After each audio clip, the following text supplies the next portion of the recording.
श्री शिवाय नमस्तुभ्यम। हर हर महादेव। देखिए आज का दिन है वो बहुत ही खास दिन है, क्योंकि आज के दिन मार्गशीर्ष मास का पहला गुरुवार है।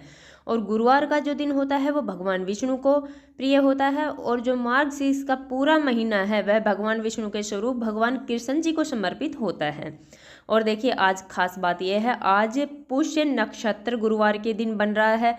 तो पुष्य नक्षत्र है, देखिए नक्षत्र 27 माने जाते हैं कुल, और पुष्य नक्षत्र है वह सभी नक्षत्रों का देवता राजा माना जाता है। तो देखिए आज का दिन है वो बहुत ही खास दिन है। आज के दिन हम कुछ भी सामान खरीद सकते हैं, चांदी की चीज़ खरीद सकते हैं, तो बहुत ही शुभ माना जाता है। परंतु आज के दिन अगर हम हल्दी और चावल भी खरीद लेते हैं तो वो भी अत्यधिक फलदायी होता है। तो देखिए आज का पुष्य नक्षत्र है वो कितने समय के लिए है।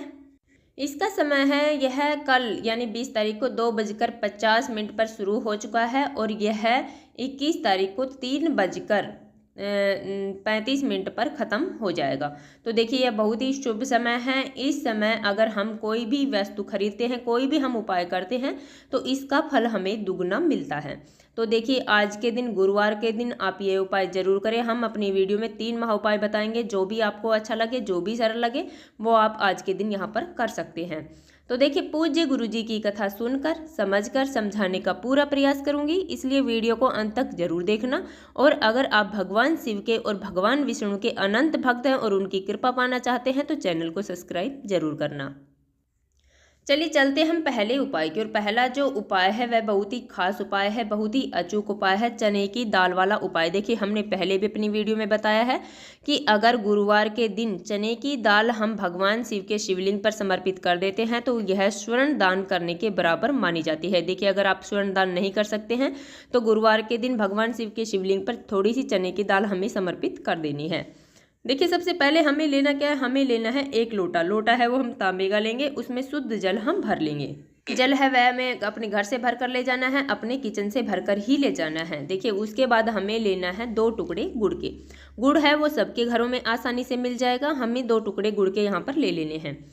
उसके बाद हमें लेनी है चने की दाल। देखिए हमें 7 चने की दाल यहाँ पर गिनकर ले लेनी है। देखिए चने की दाल है वो कहीं से खंडित चने की दाल नहीं होनी चाहिए, टूटी फूटी हमें नहीं लेनी है, साबुत चने की दाल हमें यहाँ पर ले लेनी है। देखिए इसके बाद में हमें ये सभी सामग्रियां लेकर पहुंच जाना है भगवान शिव के मंदिर में। देखिए भगवान शिव के मंदिर में जाने के बाद में हमें सबसे पहले जो हमारे पास 1 लोटा जल है, उस 1 लोटे जल में हमारे पास जो गुड़ हम लेकर आए हैं वह गुड़ का टुकड़ा हमें लोटे के अंदर डाल लेना है। देखिए यह गुड़ मिश्रित जल हो गया। इसे हमें सबसे पहले करना क्या है, हमारे पास जो 7 चने की दाल है उस चने की दाल पर हमें थोड़ा सा जल डाल लेना है। देखिए सूखी हुई जो चने की दाल है या फिर कोई भी सामग्री है सूखी हमें भगवान शिव के शिवलिंग पर समर्पित नहीं करनी चाहिए।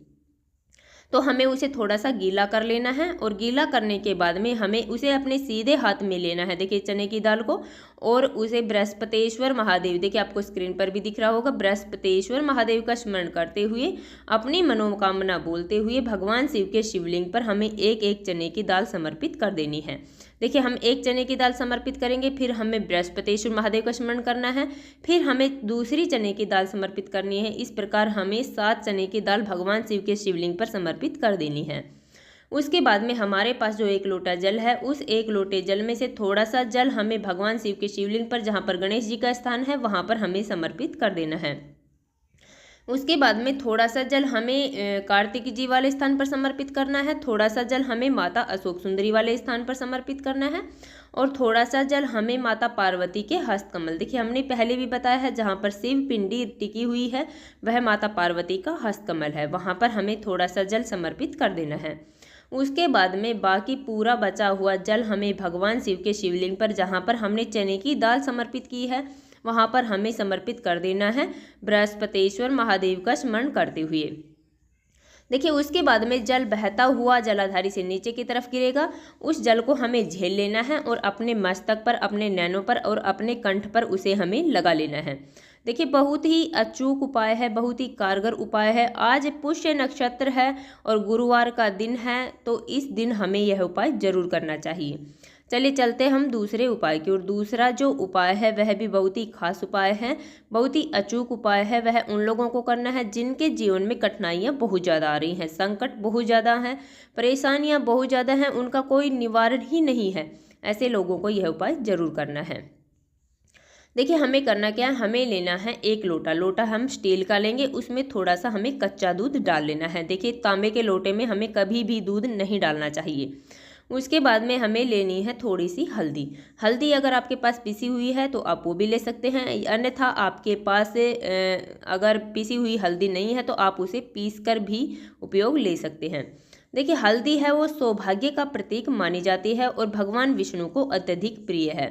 उसके बाद में उस एक लोटे जल में हमें थोड़ी सी हल्दी डाल लेनी है और यह एक लोटा जल लेकर हमें पहुंच जाना है जहां पर भी आपके घर में तुलसी जी का पौधा है, वहां पर हमें इसे लेकर पहुंच जाना है। देखिए वहां पर जाने के बाद में हमें यह एक लोटा जल तुलसी जी की जड़ में ओम नमो भगवते वासुदेवाय नमः का स्मरण करते हुए पूरा जल हमें समर्पित कर देना है। उत्तर दिशा में हमें अपना मुख रखना है और हमें यह जल समर्पित कर देना है। देखिए बहुत ही कारगर उपाय है, बहुत ही अचूक उपाय है। इससे भगवान विष्णु भी प्रसन्न होते हैं और माता लक्ष्मी भी अत्यधिक प्रसन्न होती है। तो देखिए इस उपाय को भी आप जरूर करना। देखिए यह उपाय हमें सूर्यास्त से पहले पहले करना है, सूर्यास्त के बाद में हमें तुलसी जी में जल समर्पित नहीं करना है।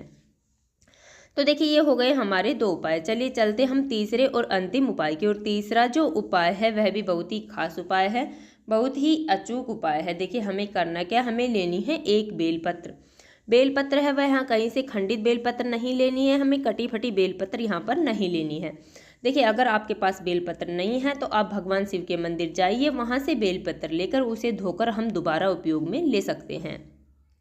उसके बाद में हमें लेना है थोड़ा सा पीला चंदन। देखिए उसके बाद में हमें लेना है एक लोटा जल। लोटा है वो हम तांबे का लेंगे, उसमें शुद्ध जल हम भर लेंगे। देखिए जल है वह हमें अपने घर से भर कर ले जाना है, अपने किचन से भर कर ले जाना है। हमने भी पहले भी बताया है कि अपने घर से भर कर ले गया हुआ जल हमारे समस्त दोषों को समाप्त कर देता है। देखिए उसके बाद में अब ये सब सामग्रियाँ लेकर हमें पहुंच जाना है भगवान शिव के मंदिर में। देखिए भगवान शिव के मंदिर में जाकर सबसे पहले जो हमारे पास एक बेलपत्र है, उस एक बेलपत्र को हमें अपने सीधे हाथ में लेना है और अपनी मनोकामना बोलते हुए, जो भी हमारी इच्छा है, जो भी मनोकामना है वो हमें बोलनी है और उस बेलपत्र को हमें माता अशोक सुंदरी वाले स्थान पर समर्पित कर देना है। देखिए हमें समर्पित नहीं करना है, वहाँ पर हमें उसे छुआ लेना है, रख देना है। हमें उसे वहाँ से फिर उठा लेना है और हमारे पास जो पीला चंदन है, उस पीले चंदन की एक बिंदी, देखिए जहाँ पर तीनों पत्तियाँ मिली हुई हैं वहाँ पर हमें एक बिंदी लगा देनी है अपने सीधे हाथ की अनामिका उंगली से। आपको स्क्रीन पर भी यहाँ पर दिख रहा होगा। उसके बाद में उस बेलपत्र को हमें फिर से अपने सीधे हाथ में लेना है। डंडी का मुख है वो हमें अपनी तरफ रखना होगा, पत्ती का मुख है वो हमें आगे की तरफ रखना होगा, चिकना साइड है वो हमें ऊपर की तरफ रखना होगा। अपनी मनोकामना बोलते हुए हमें वह एक बेलपत्र भगवान शिव के शिवलिंग पर समर्पित कर देना है। देखिए चिकना वाला साइड है वो भगवान शिव को स्पर्श होना चाहिए। उसके बाद में हमारे पास जो एक लोटा जल है, उस एक लोटे जल को हमें भगवान शिव के शिवलिंग पर धीरे धीरे समर्पित कर देना है। देखिए बहुत ही अचूक उपाय है, बहुत ही खास उपाय है। यह उपाय उन लोगों के लिए है जिनके जीवन में निराशा बहुत ज़्यादा है। देखिए जिनको कोई भी कार्य ठीक से नहीं चल रहा है, चाहे वो व्यापार से लेकर हो, चाहे वो नौकरी से लेकर हो, चाहे वो धन संबंधित हो, कोई भी आपका कार्य सही ढंग से नहीं चल रहा है तो आज के दिन यह उपाय आप सुबह से लेकर रात्रि तक कभी भी यहाँ पर कर सकते हैं। तो देखिए हमने अपनी वीडियो में 3 महा उपाय बताए हैं, जो भी आपको अच्छा लगे, जो भी सरल लगे वो आप यहाँ पर कर सकते हैं। तो देखिए हमने अपनी तरफ से समझाने की पूरी कोशिश की है। उम्मीद है आपको वीडियो समझ में आ गया होगा। अगर वीडियो अच्छी लगी तो लाइक करें और अगर आप चैनल पर नए हैं और अभी तक आपने चैनल सब्सक्राइब नहीं किया है तो ऐसे ही छोटे छोटे उपायों को देखने के लिए प्लीज़ हमारे चैनल को सब्सक्राइब जरूर करें। श्री शिवाय नमस्तुभ्यम। हर हर महादेव।